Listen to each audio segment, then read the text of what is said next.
नमस्कार, तुम्ही पाहताय लोकाशा टीव्ही। मी आप्पासाहेब मोहरकर। बातमी आहे एका मोठ्या भीषण अपघाताची। बीडपासून काही अंतरावर असलेल्या नामलगाव फाट्याजवळ सकाळी एक भीषण अपघात झाला आणि या अपघातामध्ये 6 तरुणांचा दुर्दैवी मृत्यू झालाय। बीडमधील 6 तरुण हे सकाळी पायी चालत पेंडगाव येथील हनुमान मंदिरात दर्शनासाठी जात होते।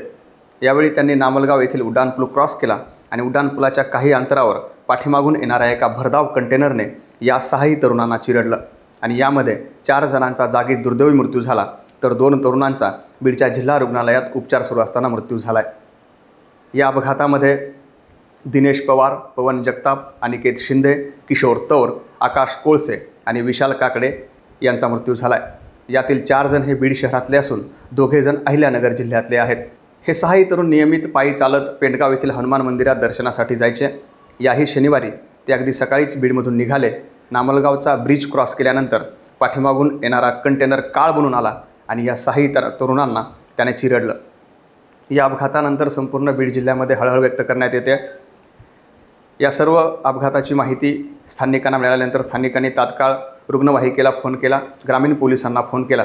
त्यानंतर ग्रामीण पोलीस त्या ठिकाणी पोहोचले। मृतदेह हे बीडच्या जिल्हा रुग्णालयात पाठवण्यात आले। जखमींवर उपचार सुरू होते 2 तरुणांवर। यावेळी उपचारादरम्यान त्या 2 तरुणांचा देखील मृत्यू झाला।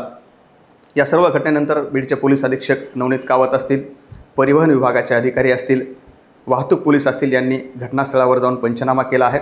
अपघात नेमका कशामुळे झाला याचा तपास पोलीस करत आहेत। तर अपघातातील कंटेनर आणि त्यातील 2 चालकांना ग्रामीण पोलिसांनी ताब्यात घेतले। यापूर्वी देखील असाच एक भीषण अपघात गेवराईजवळ असलेल्या गढीच्या उड्डाणपुलावर झाला होता आणि यामध्ये देखील 6 तरुणांचा दुर्दैवी मृत्यू झाला होता। त्यामुळे धुळे सोलापूर हा राष्ट्रीय महामार्ग मृत्यूचा सापळा बनत चालला आहे का, असा प्रश्न आता उपस्थित होतोय। या रस्त्यावर होणारे अपघात पाहता या रस्त्याचं ऑडिट करून ज्या ज्या ठिकाणी ब्लॅक स्पॉट आहेत त्या ठिकाणी दुरुस्ती करण्याची मागणी काही दिवसापूर्वी राष्ट्रवादी अजित पवार गटाचे आमदार विजयसिंह पंडित यांनी अधिवेशनामध्ये केली होती। त्यानंतर या रस्त्याची काही प्रमाणात डागुडुगी देखील झाली।